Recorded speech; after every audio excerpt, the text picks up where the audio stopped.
Changement de statut. Qui peut introduire une demande de changement de statut? Tout étranger qui réside en Belgique, qui est déjà admis ou autorisé au séjour de plus de moins de 3 mois et qui réunit les conditions pour obtenir une autorisation de séjour de plus de 3 mois à un autre titre ou pour travailler en Belgique.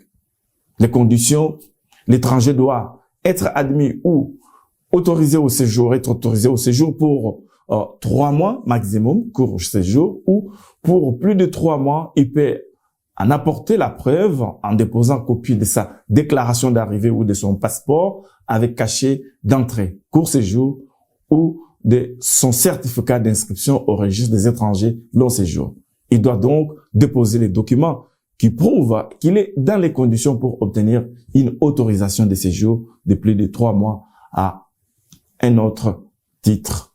Par exemple, en qualité d'étudiant, en qualité de chercheur, à titre de regroupement familial avec un étranger en séjour limité en Belgique. L'étranger qui est dans les conditions de recouvrer son séjour suite à une absence de plus d'1 an du territoire, s'il invoque un changement de statut vers les statuts de travailleur, il doit produire les éléments suivants. Un permis de travail B, une carte professionnelle ou une attestation délivrée par les services compétents attestant qu'il en est dispensé, un certificat médical selon lequel il n'est pas atteint d'une maladie énumérée en annexe de la loi, un certificat constatant l'absence de condamnation s'il a plus de 18 ans.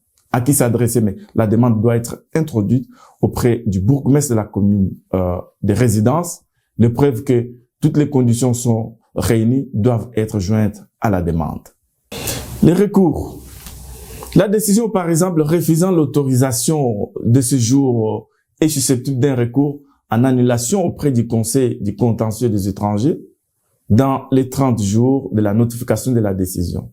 Ce recours n'est pas suspensif sauf lorsqu'il vise une décision de refus d'autorisation de séjour en qualité d'étudiant, une décision de refus d'autorisation de séjour à titre de regroupement familial. Dans ces hypothèses, l'exécution de la décision est suspendue jusqu'à l'arrêt du Conseil du contentieux des étrangers. Donc l'étranger est mis en possession d'une annexe 35 prolongée tout au long de la procédure. Donc les recours en annulation non suspensifs peuvent être accompagnés d'un recours en suspension.